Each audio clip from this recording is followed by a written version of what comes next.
خواجہ صاحب جتنی بڑی تعداد میں کاغذات نامزدگی مسترد ہوئے، تقریباً 3200، تحریک انصاف یہ کہہ رہی ہے کہ انہیں بالکل کارنر کر دیا گیا ہے، آؤٹ کروا دیا گیا ہے، انتخابات متنازع ہو چکے ہیں، پہلے سے جو ہے ابھی تو کنڈکٹ ہی نہیں ہوئے. تو کیا آپ سمجھتے ہیں کہ پہلے کہیں ایسا ہوا کہ اتنی بڑی تعداد میں کاغذات وہ بھی ایک ہی پارٹی کے مسترد ہوئے؟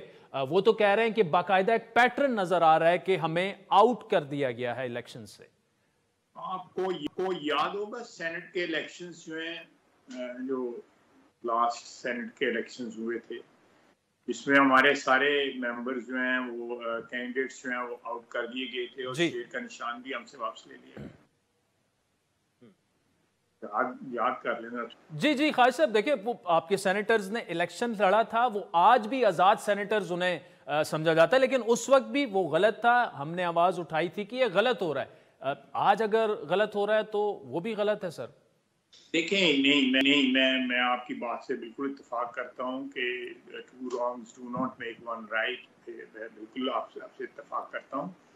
لیکن دیکھیں ملک کے طول و عرض میں جو ہے نا ان لوگوں نے جو کاغذات جمع کرائے ہیں، آئی وڈ سے ڈیلیبریٹلی بعض لوگوں نے یا میجورٹی نے جو ڈیلیبریٹلی اس کو فلاڈ رکھا ہے. کاغذات ہمارے ریجیکٹ ہو جائیں اور ہمیں اس آزمائش میں نہ پڑنا پڑے.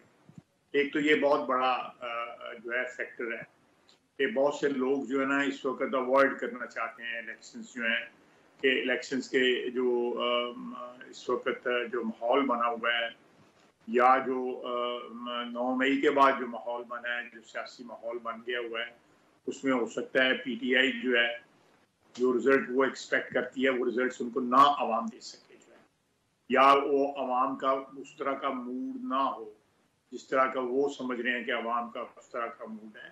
تو میرا خیال ہے کہ بہت سے لوگوں نے یہ ایک پریمپٹ کیا ہے کہ ہم اس آزمائش میں نہ پڑیں. اب میں کسی کا نام ہی لینا چاہتا، لیکن پی ٹی آئی کے کچھ لوگوں کے کاغذات ایکسیپٹ بھی ہوئے ہیں. اب اگر یہی جو پیمانہ جو پی ٹی آئی والے کہہ رہے ہیں تو پھر ان کے اوپر کیوں نہیں یہ کوہاڑا چلا یا ان کے کلہاڑا چلا یا ان کے اوپر کیوں نہیں یہ قدغن لگائی گئی جو آپ کہہ رہے ہیں میجورٹی پہ لگائی گئی ہے. کچھ لوگوں کے ایکسیپٹ بھی ہوئے ہیں. وہ کس طرح ایکسیپٹ ہوئے ہیں اگر یہ اکراس دی بورڈ جو ہے اس قسم کا کوئی ٹرینڈ تھا. This is how I interpret this thing.